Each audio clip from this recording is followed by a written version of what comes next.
Alright gang, Assalamualaikum. So memandangkan bulan kemerdekaan dah bulan 8 betul. So mesti kita nak bagi harga special dekat korang. Harga special, harga promo dan harga jackpot. Kalau korang nak tahu helmet apa yang kita buat promo, jom ikut. Okay gang, kita ada helmet MHR Beats. MHR Beats ni yang korang nampak color mantul-mantul, design lawa-lawa, harga asal 29, kita nak bagi 230 saja gang. Untuk yang plain pula harga dia 220, kita bagi RM190 je macam. Okey, lepas tu kita ada helmet full face MHR juga. MHR GT6 ada yang harga 600, 400 setengah. Kita bagi harga 380 je full face gang. Dapat siap spoiler apa semua, design pun lawa-lawa korang boleh tengok. Lagi kita ada helmet MHR Grande. Yang ni sesuai untuk abang-abang yang kaki off-road ataupun abang-abang yang pakai naked bike.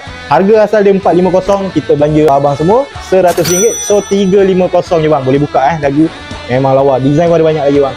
Macam yang tadi kan berdesign 450, kita belanja 100 jadi 350. Yang untuk plain pula harga dia 390 jadi RM330 saja. Okey geng, lepas tu kita ada helmet MHR NB Force. Yang ni dia ada sun visor, korang boleh tengok. Design pun lawa-lawa. Bukan biasa-biasa. Harga asal dia 350, kita nak bagi 280 saja geng. MHR je yang ada promo tak? MT helmet pun ada, brand-brand lain pun ada. Macam yang Niel pegang ni MT helmet. Yang ni dia boleh flip up. Ada Atom 1 dengan Atom 2. Kalau Atom 1 color matte, kalau Atom 2 dia lebih kat gloss lah. Yang ni ada sun visor, dua-dua ada sun visor lah. Harga asal 750, kita nak belanja RM200 jadi RM550 saja. MT juga, yang ni dia model Jarama. Mana-mana abang-abang yang bawa cafe racer, motor-motor macam Ghost Rider tu, yang ni helmet dia 650, kita nak belanja 490 saja geng. Tengoklah design dia memang cun, memang smart. Padding dia pula warna coklat, memang klasik geng. Ni mana brother-brother yang kaki touring, bawa motor touring kan, adventure ke kan. Helmet MT Street Fighter, yang ni harga asal dia 580, kita nak bagi RM490 saja. Bawah dia pun boleh buka geng. Dia punya sun visor 2 step, separuh boleh, habis pun boleh, buka pun senang.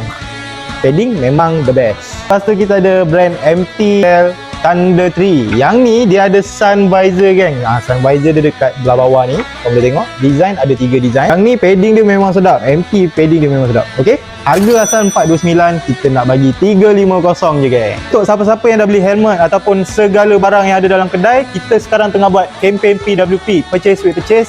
Yang di mana kalau korang dah beli helmet, contoh korang dapat 20% off untuk raincoat, one set, baju, bag, seluar, casing, waterproof, free gift tau. Kali saya boleh touch pin. Kain semua sedap-sedap, semua ada reflector, semua one set siap bag dan casing waterproof. Kita ada juga intercom, meshcom, yang mana kalau korang beli satu, yang lagi satu ni, contohlah korang beli 2, satu lagi ni dapat 10% off.